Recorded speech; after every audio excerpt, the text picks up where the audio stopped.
Hello friends, आप सभी का बहुत बहुत स्वागत है। मैं हूं नितेश वर्मा और आप देख रहे हैं टेक्निकल ध्यान। जैसा कि आप लोगों को पिछले लेक्चर में मैं जनरेशन ऑफ कंप्यूटर की पीढ़ियाँ, कैसे कंप्यूटर का विकास हुआ, इनके बारे में हमने आपको बताया था। आज की यह वीडियो बहुत ज़्यादा इंटरेस्टिंग होने वाली है, तो आप लोग बहुत ध्यान से देखिएगा। आज हम बात करेंगे टाइप ऑफ कंप्यूटर के बारे में कि टाइप ऑफ कंप्यूटर यानी कि कंप्यूटर कितने प्रकार के होते हैं और कौन कौन से होते हैं और कहाँ कहाँ यूज होता है। एकदम डिटेल में हम हर कंप्यूटर के बारे में पढ़ेंगे और जानेंगे, तो आप वीडियो के लास्ट तक बने रहिएगा। चलिए हम देखते हैं। जैसा कि आप लोगों को हम यहाँ पे आपको एक डायग्राम के थ्रू ये बनाकर हम आप लोग को समझा रहे हैं, इसको बहुत अच्छी तरीके से समझिएगा। देखिए, कंप्यूटर जो होते हैं तीन प्रकार के होते हैं। पहला जो है हमारा एनालॉग कंप्यूटर, उसके बाद डिजिटल और हाइब्रिड। ये तीन कंप्यूटर हमारे होते हैं। अब इन्हीं में से ये डिजिटल कंप्यूटर को चार भागों में कैटेगराइज किया गया है: micro computer, mini computer, main frame computer और सुपर कंप्यूटर। और इन चारों में से एक है माइक्रो कंप्यूटर। माइक्रो कंप्यूटर को भी चार भागों में विभाजित किया गया है: mobile hand hold computer, portable PC, work station और डेस्कटॉप कंप्यूटर। ये हमारे टाइप्स हैं कंप्यूटर के। इतने प्रकार के कंप्यूटर होते हैं और इन्हीं पे कार्य किया जाता है। कार्य करने का अलग अलग कंप्यूटर इस्तेमाल किए जाते हैं। हर कार्य के लिए हर कंप्यूटर नहीं प्रयोग किया जाता है। बड़े कार्य के लिए बड़ा कंप्यूटर प्रयोग किया जाता है, छोटे कार्य के लिए छोटा कंप्यूटर उपयोग किया जाता है। तो इन्हीं के बारे में हम एक एक करके डिटेल में समझेंगे। तो चलिए हम आगे अब बढ़ते हैं। देखिए, कंप्यूटर को दो भागों में विभाजित किया गया, एक पर्पस वाइज और एक प्रिंसिपल ऑफ ऑपरेशन, यानी कि कार्य के सिद्धांत पे। मतलब कंप्यूटर अलग अलग कार्य करते हैं, उनको ये बांटा गया है। तो कार्य के सिद्धांत पे एनालॉग कंप्यूटर, डिजिटल कंप्यूटर और हाइब्रिड कंप्यूटर्स। और पर्पस वाइज उद्देश्य के आधार पे स्पेशल पर्पस कंप्यूटर और जनरल पर्पस कंप्यूटर ये हैं। अब हम जान लेते हैं ये पर्पस वाइज कंप्यूटर के बारे में पहले। तो चलिए देखते हैं आगे। देखिए, पर्पस वाइज पहला है special purpose computer. Special purpose computer perform specific task only, यानी कि ये कंप्यूटर केवल विशिष्ट कार्य करता है। जैसे मान लीजिए सीसीटीवी कैमरा लगता है, तो उसमें जो कंप्यूटर काम करता है केवल वीडियो रिकॉर्डिंग, साउंड रिकॉर्डिंग का कार्य करता है। उसी तरह हमारे रेलवे क्रॉसिंग पे जो सिग्नल दिखाई देते हैं रेड, ग्रीन, येलो, वो हमारा होता है स्पेशल पर्पस कंप्यूटर। उसी तरह जेब्रा क्रॉसिंग है, वहाँ पे भी रेड लाइट और येलो लाइट, ग्रीन लाइट का शो होता है, वो भी हमारा स्पेशल पर्पस कंप्यूटर है। उसी तरह हर एक कंप्यूटर जिसका प्रयोग केवल एक कार्य के लिए बनाया जाता है, वो हमारे स्पेशल पर्पस कंप्यूटर होते हैं। उसी तरह हमारा नेक्स्ट है जनरल पर्पस कंप्यूटर। जनरल यानी कि सामान्य उद्देश्य। General purpose computers can performs a variety of task depending on the program given, यानी कि जनरल पर्पस के कंप्यूटर दिए गए प्रोग्राम के आधार पर कई कार्य कर सकता है। जनरल पर्पस के कंप्यूटर दिए गए प्रोग्राम के आधार पर कई प्रकार के कार्य कर सकते हैं। जैसा कि हम लोग के घर में जो हम कंप्यूटर इस्तेमाल करते हैं वो जनरल पर्पस कंप्यूटर कहलाता है। उसमें हम गाना सुन सकते हैं, इंटरनेट चला सकते हैं, फाइल बना सकते हैं, फ़ोटो बना सकते हैं, यानी कि जो हम एप्लीकेशन इंस्टॉल करते हैं उसके द्वारा हम उस कार्य को कर सकते हैं। तो उसी को हम जनरल पर्पस कंप्यूटर कहते हैं। अब देखिए, प्रिंसिपल ऑफ ऑपरेशन मतलब कार्य के सिद्धांत पे तीन तरह कंप्यूटर हमने बताया पीछे। आप लोग को पहले बताया एनालॉग, डिजिटल और हाइब्रिड। तो चलिए सबसे पहले हम जान लेते हैं एनालॉग कंप्यूटर के बारे में कि analog computer are computers that measure physics unit, यानी कि एनालॉग कंप्यूटर वे कंप्यूटर होते हैं जो फिजिकल क्वांटिटी यानी कि भौतिक राशियों को मापते हैं। जैसे प्रेशर यानी कि दाब, टेम्परेचर यानी कि ताप, लेंथ यानी कि लंबाई। ऐसे कंप्यूटर ये केवल काम करते हैं इनको मापने का, भौतिक राशियों को मापने का ये काम करते हैं। And convert them into digit, और वे माप कर डिजिटल के रूप में कन्वर्ट कर देते हैं। डिजिटल यानी कि जो हमारे अंक प्रदर्शित होते हैं 0, 1, उसके रूप में ये प्रदर्शित कर देते हैं। This computer measure any amount based on comparison, यानी कि ये कंप्यूटर तुलना के आधार पर किसी भी राशि को मापते हैं। Analog computers produce approx result instead of exact result, यानी कि एनालॉग कंप्यूटर सटीक परिणाम के बजाय लगभग परिणाम उत्पन्न करता है। यानी कि यह एक एक्यूरेट मान नहीं बताता है, ये लगभग में बताता है। तो हम लोग इसके बारे में जान लेते हैं और कुछ। तो एनालॉग कंप्यूटर का जो डेटा ट्रांसमिशन होता है वो वेब के फॉर्म में होती है। देखिए यहाँ पे हम आपको एक डायग्राम के रूप में दिखाए हैं, ये इस आधार से चलता है, यहाँ से ऐसे करके ये चलता है, तो ये एक वेब के फॉर्म में चलती है। तो चलिए हम आपको एनालॉग कंप्यूटर दिखाते हैं कि कौन कौन से एनालॉग कंप्यूटर के अंतर्गत आते हैं। देखिए ये सुई वाली घड़ी देख रहे हैं आप, ये एनालॉग कंप्यूटर के अंतर्गत आता है। इसमें हम एक्यूरेट टाइम नहीं बता सकते हैं। उसी तरह जो हमारे यहाँ पे एक ये डिवाइस है जिससे हम बीपी नापते हैं, टेम्परेचर नापते हैं किसी भी मनुष्य का। तो ये जो हमारा दिखाई दे रहा है यंत्र, इसको भी हम एनालॉग कंप्यूटर कहते हैं। ये भी हमारा सटीक मान नहीं देते हैं। उसी तरह एनालॉग घड़ी है, जो ये दोनों सेमी घड़ी है, ये सुई वाली है, इसमें नंबरिंग किया गया है, इसमें नंबरिंग नहीं किया गया है। तो ये दोनों घड़ी हमारा एनालॉग कंप्यूटर के अंतर्गत आती है। ये एग्जैक्ट मान नहीं बताती है, आप इसमें एग्जैक्ट किसी को टाइम नहीं बता सकते हैं। आप एक तो 1 मिनट पीछे बताएंगे या तो आगे बताएंगे। उसी तरह यहाँ पे आपको दिखाई दे रहा है एक यंत्र जो डॉक्टर के पास होता है, इसको बोलते हैं स्टोनोमीटर, जो डॉक्टर के पास होता है। ये हमारा हार्ट बीट को मापता है। उसी तरह यहाँ पे बुखार नापने वाला है, तो इसमें भी हमारा एनालॉग ही कंप्यूटर ये होता है। अब बाइक में जो आप देखते हैं, जो हमारा इसमें फ्यूल दिखाता है और स्पीड दिखाता है और ये चाल दिखाता है, यहाँ पे सब शो होता है, ये हमारा एनालॉग कंप्यूटर के अंतर्गत आता है। डीजे जो मशीन होती हैं वो हमारे एनालॉग कंप्यूटर होते हैं। तो ये सब कंप्यूटर भौतिक राशियों को मापते हैं और उनको डिजिटल के रूप में कन्वर्ट करते हैं, और इनका मान एक्यूरेसी नहीं होता है।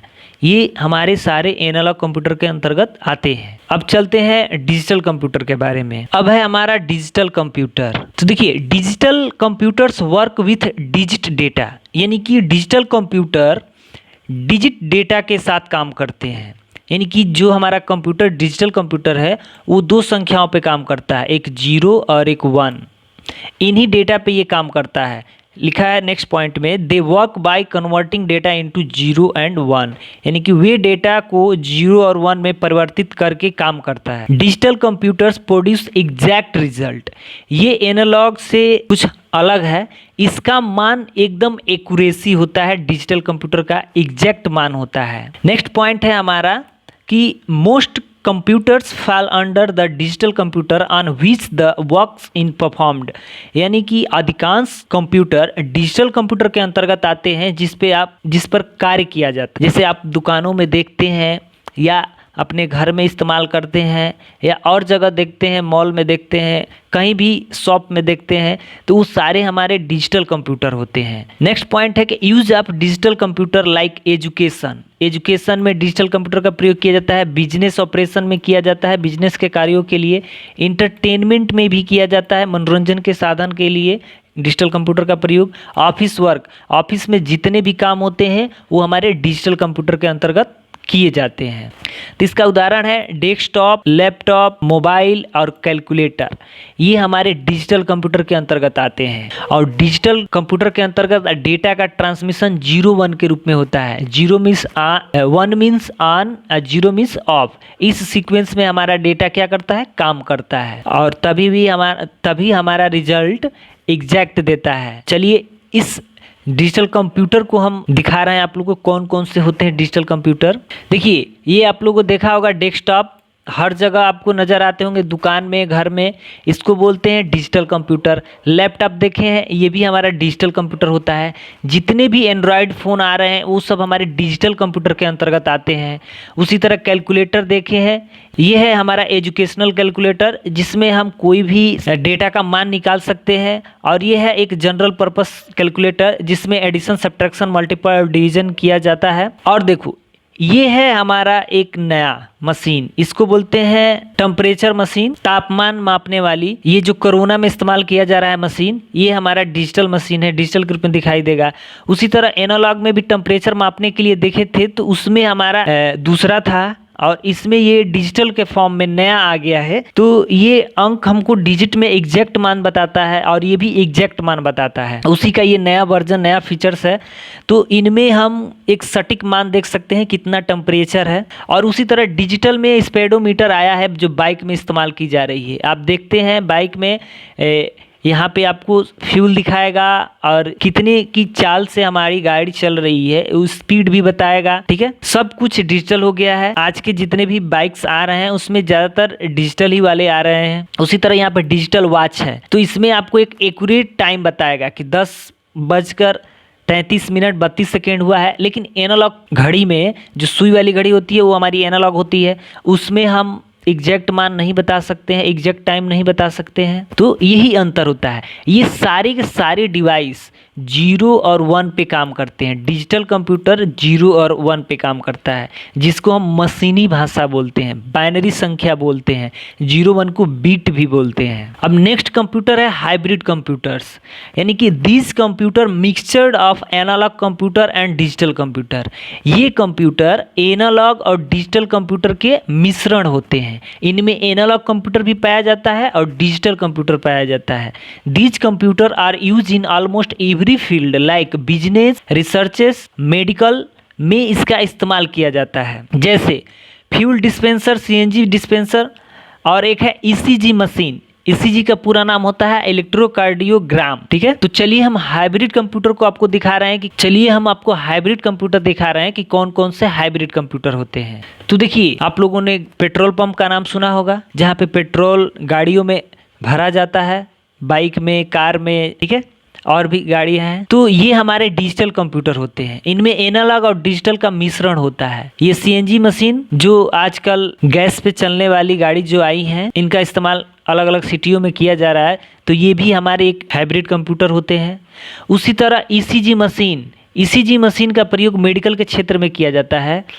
एक पेशेंट की पूरी बॉडी की गतिविधियां को देखने के लिए हम ये इस्तेमाल करते हैं। आप लोगों ने मूवी में देखा होगा कि अगर कोई एक्टर सीरियस हो जाता है तो उसको एडमिट कराया जाता है हॉस्पिटल में, तो ये मशीन दिखाई देती होगी। दो वेब में चलता है, एक रेड और ग्रीन, ये बीप की आवाज़ करता है, तो पूरी सारी शरीर की गतिविधियां इसमें नज़र आती हैं। तो ये मेडिकल के क्षेत्र में ही इस्तेमाल किया जाता है। तो ये हमारे सारे कहलाएंगे हाइब्रिड कंप्यूटर, जिसमें एनालॉग भी है और डिजिटल है। ये भौतिक राशियां माप कर और डिजिटल के रूप में हमें प्रदर्शित करते हैं। अब चलते हैं नेक्स्ट कंप्यूटर की तरफ। तो हमने जान लिया एनालॉग कंप्यूटर और डिजिटल कंप्यूटर और हाइब्रिड कंप्यूटर के बारे में। अब जान लेते हैं डिजिटल कंप्यूटर के बारे में। ये 4 टाइप्स के होते हैं। माइक्रो कंप्यूटर या पर्सनल डेस्कटॉप कंप्यूटर इसको भी कहा जाता है। उसी तरह एक दूसरा कंप्यूटर होता है मिनी कंप्यूटर या मिड रेंज सर्वर, इसको बोला जाता है। और नेक्स्ट है मेन फ्रेम कंप्यूटर्स और एक है सुपर कंप्यूटर्स। ये क्रम वाइज है, सबसे छोटा माइक्रो कंप्यूटर होता है, उसके बाद मिनी कंप्यूटर, उसके बाद मेन फ्रेम कंप्यूटर, उसके बाद सुपर कंप्यूटर। यानी कि सुपर कंप्यूटर सबसे बड़ा कंप्यूटर है, उसके बाद से बड़ा कंप्यूटर मेन फ्रेम है, उसके बाद से मिनी, और ये हमारा माइक्रो। तो हम पहले माइक्रो कंप्यूटर के बारे में जान लेते हैं। तो देखिए, यहाँ पे हमने डायग्राम के थ्रू आपको समझाया है कि माइक्रो कंप्यूटर या पर्सनल डेस्कटॉप कंप्यूटर्स इसको बोला जाता है। देखिए, ये 4 तरह के होते हैं माइक्रो कंप्यूटर। तो यहाँ पे आपको दिया गया है पहला मोबाइल हैंड होल्ड कंप्यूटर, यानी कि जो एंड्रॉयड फ़ोन है वो एक हमारा मोबाइल कंप्यूटर है। ये छोटा सा होता है, जिनको हम पॉकेट में रख कर कहीं भी ले जा सकते हैं, आसानी से इस्तेमाल भी कर सकते हैं। ठीक है, उसी तरह ये पोर्टेबल पीसी यानी कि ऐसा कंप्यूटर जिसको हम आसानी से एक स्थान से दूसरे स्थान तक ले जाया जा सके। जैसे आप कहीं ट्रेवल कर रहे हैं, यात्रा कर रहे हैं, जैसे ट्रेन में गए, हवाई जहाज़ से यानी कि एरोप्लेन से आप ट्रेवल कर रहे हैं, या ट्रेन से कर रहे हैं, या किसी भी साधन के द्वारा हम अब ट्रेवल कर रहे हैं, तो लैपटॉप को अपने साथ लेकर जा सकते हैं, नोटबुक को लेकर जा सकते हैं, टैबलेट कंप्यूटर्स को लेकर जा सकते हैं। चाहे पर्सनल डिजिटल असिस्टेंट पीडीए जिसको बोला जाता है, यह भी एक कंप्यूटर है, इसको लेकर जा सकते हैं। तो जिस कंप्यूटर को आसानी से एक स्थान से दूसरे स्थान तक ले जा सकते हैं, उस कंप्यूटर को बोलते हैं पोर्टेबल। नेक्स्ट है वर्क स्टेशंस, यानी कि पीसीस विथ हाई कैपेबिलिटीज़, यानी कि ये पोर्टेबल ही कंप्यूटर होते हैं, लेकिन इनकी क्वालिटी हाई हो जाती है, इनकी क्षमता हाई हो जाती है, बस यही होता है, और इसमें ज़्यादा कुछ फीचर्स नहीं होते हैं। उसी तरह desktop computer can fit on A desktop like educational, training, small business, gaming, personal uses etc। Desktop computer की जो एक हमारा डेस्कटॉप पे फिट हो जाए। आप लोगों ने डिजिटल कंप्यूटर में देखा होगा कि सबसे पहले हम डेस्कटॉप कंप्यूटर की बात बताए थे कि एक हमारा मॉनिटर होता है और एक सीपीयू होता है। एक हमारा इसी के साइड में इतना बड़ा सा सीपीयू लगा होता है और कीबोर्ड्स होते हैं और माउस होते हैं। तो ये हमारे डेस्कटॉप कंप्यूटर कहलाते हैं, जिसको हम एक डेस्कटॉप पे फिट करके रख सकते हैं। इसका प्रयोग एजुकेशन में कर सकते हैं, मतलब पढ़ने के लिए इस्तेमाल कर सकते हैं, किसी भी ट्रेनिंग के लिए कर सकते हैं, अपने छोटे से बिजनेस के अंतर्गत प्रयोग कर सकते हैं, गेम खेलने के लिए कर सकते हैं, और अपने पर्सनल यूज जैसे कोई डॉक्यूमेंट्स बनाना या फ़ोटो बनाना या म्यूजिक सुनना या मूवी देखना या सॉन्ग सुनना, तो ये चीज़ के लिए ये डेस्कटॉप कंप्यूटर इस्तेमाल कर सकते हैं। ज़्यादातर डेस्कटॉप कंप्यूटर और पोर्टेबल कंप्यूटर और मोबाइल, ये ज़्यादातर आज के जनरेशन में ज़्यादा से ज़्यादा इस्तेमाल किए जा रहे हैं। तो हमने माइक्रो कंप्यूटर के बारे में जान लिया, तो हमने माइक्रो कंप्यूटर के बारे में ओवरव्यू के रूप में थोड़ा सा जान लिया। अब चलते हैं पूरी डिटेल में जानने के लिए माइक्रो कंप्यूटर के बारे में। तो देखिए, this computer is very small and cheap. यह कंप्यूटर बहुत छोटा और सस्ता होता है। It was first developed by IBM company. Micro computer को सबसे पहले IBM कंपनी ने बनाया। IBM का पूरा नाम होता है इंटरनेशनल बिजनेस मशीन। यह कंप्यूटर बनाने वाली कंपनी है जो USA में स्थित है। इस कंपनी को जिसने स्थापना की उसका नाम है हर्मन होलीरेथ। उसके बाद से नेक्स्ट पॉइंट है, it has single micro processor. इसके पास एक ही माइक्रो प्रोसेसर होता है माइक्रो कंप्यूटर के पास। देखिए, फर्स्ट जो माइक्रो प्रोसेसर है वो इंटेल कंपनी ने बनाया था 4004 यानी कि 4004 1971 में। First micro processor Intel company ने, जिसका नाम इंटेल 4004 था, जो 1971 में बनाया। नेक्स्ट पॉइंट है कि the development of multimedia and the internet has increased the utility of micro computer. यानी कि मल्टीमीडिया और इंटरनेट के विकास ने माइक्रो कंप्यूटर की उपयोगिता बढ़ा दी। जैसे मल्टीमीडिया, म्यूजिक सुनना, मूवी देखना, फोटो बनाना, ये सब ज़्यादा से ज़्यादा इसका इस्तेमाल किया जाने लगा, तो माइक्रो कंप्यूटर बहुत इसके लिए बेस्ट है। उसी तरह इंटरनेट चलाने के लिए माइक्रो कंप्यूटर बहुत बेस्ट है। इजी, आसानी से हम इसके अंतर्गत इस्तेमाल कर सकते हैं। नेक्स्ट है, it is being used in other area like home, office, school, business, entertainment. तो देखिए, इसका उपयोग घर में भी कर सकते हैं माइक्रो कंप्यूटर का, ऑफिस में भी किया जाता है, स्कूल में भी किया जा सकता है, बिजनेस के क्षेत्र में भी किया जाता है और इंटरटेनमेंट्स के भी क्षेत्र में किया जाता है। जैसे कि हमने डेस्कटॉप, लैपटॉप, टैबलेट और लैपटॉप के बारे में यहाँ पे उदाहरण के रूप में कंप्यूटर का नाम दिए हैं। तो देखिए, ये हमारा डेस्कटॉप कंप्यूटर है और ये हमारा लैपटॉप कंप्यूटर है, जिसको हम पोर्टेबल PC भी बोलते हैं, जिसको हम एक स्थान से दूसरे स्थान तक ले जा सकते हैं।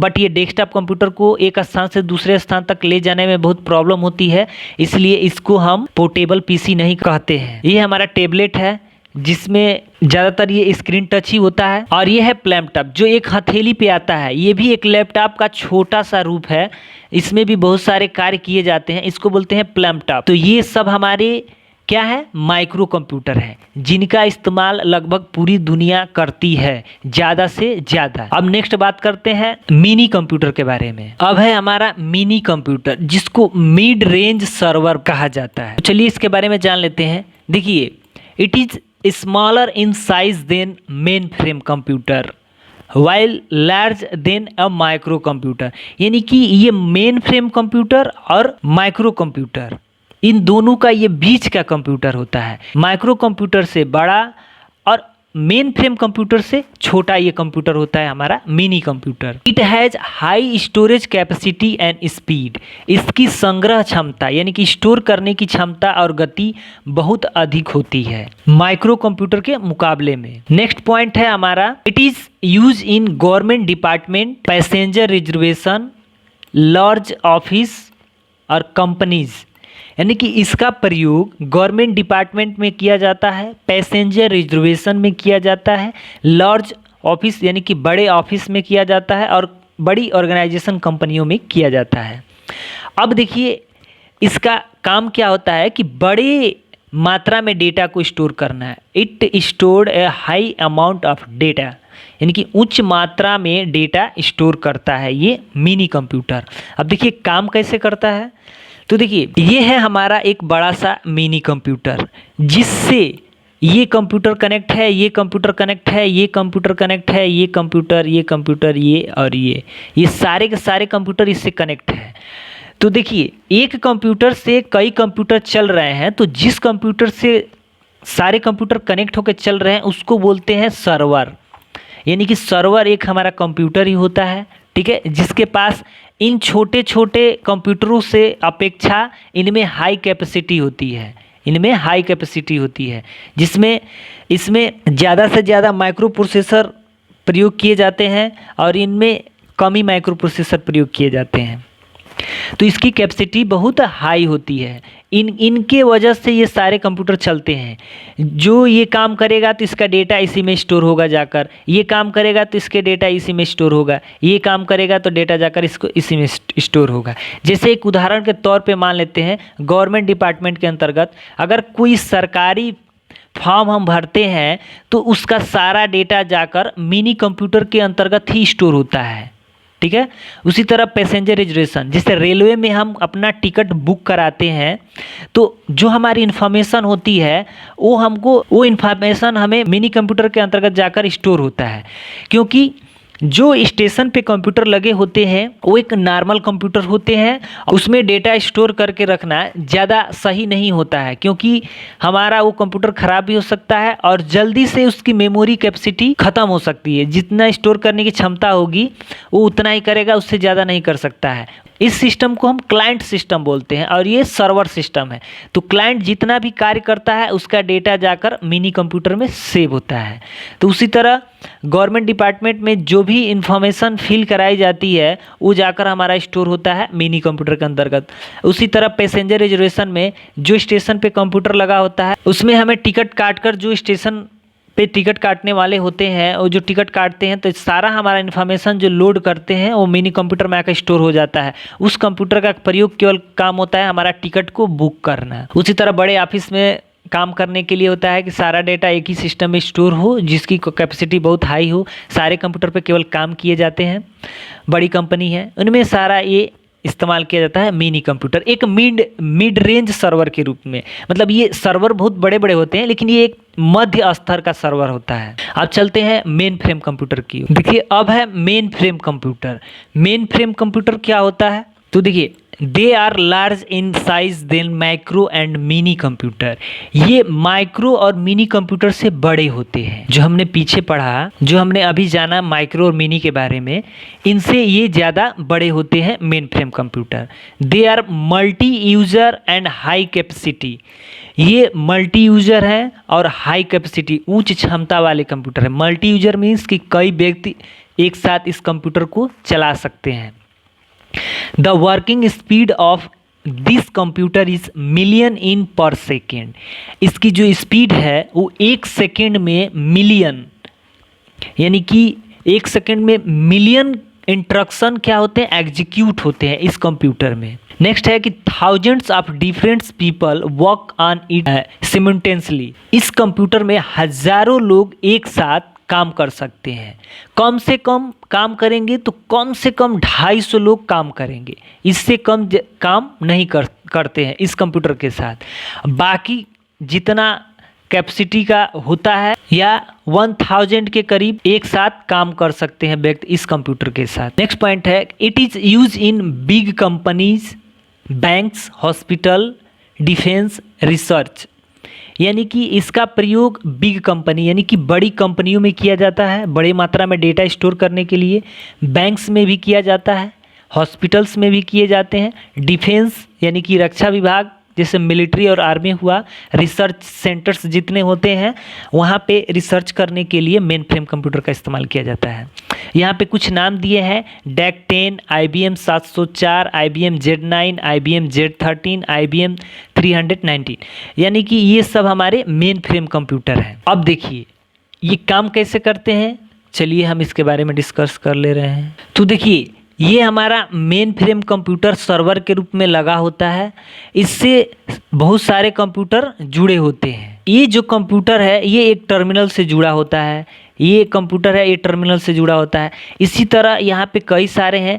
तो देखिए टर्मिनल कितने टाइप्स के होते हैं मेन फ्रेम कंप्यूटर से जुड़ने के लिए, तो ये 3 तरह के टर्मिनल होते हैं। एक होता है डंप टर्मिनल, और एक होता है स्मार्ट टर्मिनल, और एक होता है इंटेलिजेंट टर्मिनल।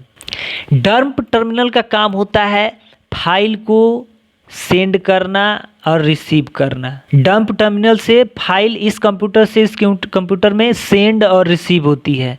स्मार्ट टर्मिनल से क्या होता है, स्मार्ट टर्मिनल से प्रोसेस होता है, केवल क्या होता है, प्रोसेस होता है। और एक इंटेलिजेंट टर्मिनल होता है, इससे डेटा स्टोर होता है। डेटा क्या होता है, स्टोर होता है। तो ये 3 टर्मिनल लगाए जाते हैं और तीनों का काम होता है अलग अलग। अब आता है सुपर कंप्यूटर। सुपर कंप्यूटर से आपको याद आ जाए कि ये सबसे बड़ा कंप्यूटर होता है। सुपर कंप्यूटर के बाद कोई कंप्यूटर नहीं होते हैं। तो देखिए इसके बारे में जान जाते हैं। This computer is the most powerful and expensive. यह कंप्यूटर बहुत शक्तिशाली और बहुत महंगा होता है। It has thousand of processor. इसमें हजारों नहीं लाखों प्रोसेसर का प्रयोग किया जाता है। इसके अंतर्गत एक माइक्रो प्रोसेसर नहीं प्रयोग किया जाता है, इसमें लाखों माइक्रो प्रोसेसर प्रयोग किए जाते हैं। और इसीलिए इसको हम सुपर कंप्यूटर बोलते हैं। क्या, सुपर कंप्यूटर बोलते हैं। This computer is very powerful. यह कंप्यूटर बहुत मतलब शक्तिशाली होता है। नेक्स्ट है हमारा, it is use in scientific, weather forecasting, animation graphic, fuel dynamic calculation, energy research, electronic design, analysis of geological data. इसका प्रयोग मौसम विभाग के लिए और वैज्ञानिक लोग प्रयोग करते हैं कोई रिसर्च के लिए। एनिमेशन ग्राफिक, जो भी हम एनिमेशन ग्राफिक करते हैं, जो भी बड़ी बड़ी मूवी बनती है, हॉलीवुड की मूवी बनती है, उसमें आप लोग बहुत ज़्यादा तरह के एनिमेशन इफेक्ट देखते होंगे। तो वो सब हाई क्वालिटी में काम होता है, तो उसके लिए एक सुपर कंप्यूटर की जरूरत होती है। सुपर कंप्यूटर में भी कई कैटेगराइज के होते हैं, लेकिन ये सारे कंप्यूटर से हैवी होते हैं, यानी कि पावरफुल होते हैं और महंगे होते हैं। फ्यूल डायनेमिक कैलकुलेशन में इसका इस्तेमाल किया जाता है ईंधन गति की गणना करने के लिए। एनर्जी रिसर्चेस में, यानी कि ऊर्जा अनुसंधान में, जैसे मान लो रॉकेट लॉन्च होते हैं, उनमें सुपर कंप्यूटर का इस्तेमाल किया जाता है, बनाने में भी और लॉन्च करने में भी। इलेक्ट्रॉनिक डिज़ाइन करने में, इलेक्ट्रॉनिक यानी कि जो हम कंप्यूटर जो है हमारा एक इलेक्ट्रॉनिक मशीन है, अब इसको डिज़ाइन करने के लिए, माइक्रो प्रोसेसर बनाने के लिए कंप्यूटर के मदरबोर्ड्स, यानी कि बहुत सारे कंपोनेंट्स पार्ट्स हैं जो बहुत बारीकी हैं, उनका इस्तेमाल करने के बनाने के लिए सुपर कंप्यूटर का इस्तेमाल किया जाता है। उसी तरह भूवैज्ञानिक डेटा के विश्लेषण करने के लिए, जैसे अर्थक्वेक आता है, भूकंप, उसकी तीव्रता मापने के लिए इस्तेमाल किया जाता है। और एक यहाँ पे वेदर फोरकास्टिंग है, मौसम विभाग की जानकारी को भी पाने के लिए सुपर कंप्यूटर का इस्तेमाल किया जाता है। हम यहाँ पे एक बात बताना चाहते हैं, इंडिया का जो सुपर कंप्यूटर है जो मौसम विभाग की जानकारी देता है, वो हमारा नोएडा में स्थित है, जो दिल्ली के पास है नोएडा। वहीं से मौसम की जानकारियों का पता चलता है। अब माना जाता है कि भारत में यही सुपर कंप्यूटर है जो पूरे विश्व में सटीक जानकारी देता है मौसम के लिए। It can perform mega floating point operation पर सेकेंड, यानी कि यह कंप्यूटर मेगा फ्लोटिंग पॉइंट में ये क्या करता है, ऑपरेशन करता है, कार्य करता है। बिलियंस इंस्ट्रक्शन पर सेकेंड। मेन फ्रेम कंप्यूटर जो था मिलियन था, और ये हमारा बिलियन इंस्ट्रक्शन पर सेकेंड में ये काम करता है। देखिए दोस्तों, यहाँ पे इंट्रोडक्शन हो गया है, यहाँ पे इंस्ट्रक्शन रहेगा। क्या रहेगा, इंस्ट्रक्शन। तो इससे आप लोग घबराइएगा मत, आप लिख लीजिएगा अगर नोट्स बना रहे होंगे तो, इंस्ट्रक्शन। देखिए यहाँ पे कुछ कंप्यूटर का नाम है। पूरे विश्व में सबसे पहला सुपर कंप्यूटर क्रे था, और भारत का पहला सुपर कंप्यूटर परम 8000 है। और पूरे विश्व का आज के समय में वर्तमान सबसे फास्ट जो कंप्यूटर है वो है फुगाकू, जिसको जापान ने बनाया था।